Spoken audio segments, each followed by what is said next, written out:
ഗേൾസും പൊതുവേ നേരിടുന്ന ഒരു പ്രശ്നമാണ് ഏത് കളർ ഡ്രസ്സ് ഇട്ടാലും അതിന് മാച്ചായിട്ടുള്ള ജ്വല്ലറി ഇടുക എന്നുള്ളത് അല്ലേ.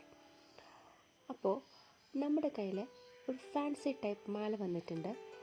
അതിൽ കണ്ടില്ലേ, ഒരുപാട് കളേഴ്സ് ഉണ്ട്. നമ്മൾ ഏത് കളർ ഡ്രസ്സ് ഇട്ടാലും അതിനൊക്കെ മാച്ചായിട്ട് ഈ ഒരു മാല മാത്രം വെയർ ചെയ്താൽ മതി.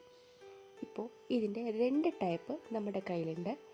ഈ 2 ടൈപ്പ് മാലകളാണ് ഇപ്പോൾ നമ്മുടെ കയ്യിൽ അവൈലബിൾ ആയിട്ടുള്ളത്. ഈ 2 മാലകളും ഞങ്ങൾ സെയിൽ ചെയ്യുന്നത് വളരെ അഫോർഡബിൾ റേറ്റിലാണ്. ഈ ഫ്ലവർ മാല 149 രൂപയ്ക്കും ബാക്കിയുള്ള ഈ മാലകൾ 139 രൂപയ്ക്കുമാണ് ഞങ്ങൾ സെയിൽ ചെയ്യുന്നത്. കേരളത്തിൽ എവിടെയാണെങ്കിലും ഫ്രീ ഷിപ്പിംഗ് ആണ്. അപ്പോൾ ആവശ്യമുള്ളവർ എത്രയും പെട്ടെന്ന് തന്നെ ഞങ്ങളെ കോൺടാക്റ്റ് ചെയ്യേണ്ടതാണ്. നിങ്ങൾക്ക് ഷിപ്പിംഗ് ചാർജ് ഒന്നും ആകുന്നില്ല, മാലയുടെ പ്രൈസ് മാത്രമേ ആകുന്നുള്ളൂ. അപ്പോൾ എത്രയും പെട്ടെന്ന് ഓർഡർ ചെയ്യുക.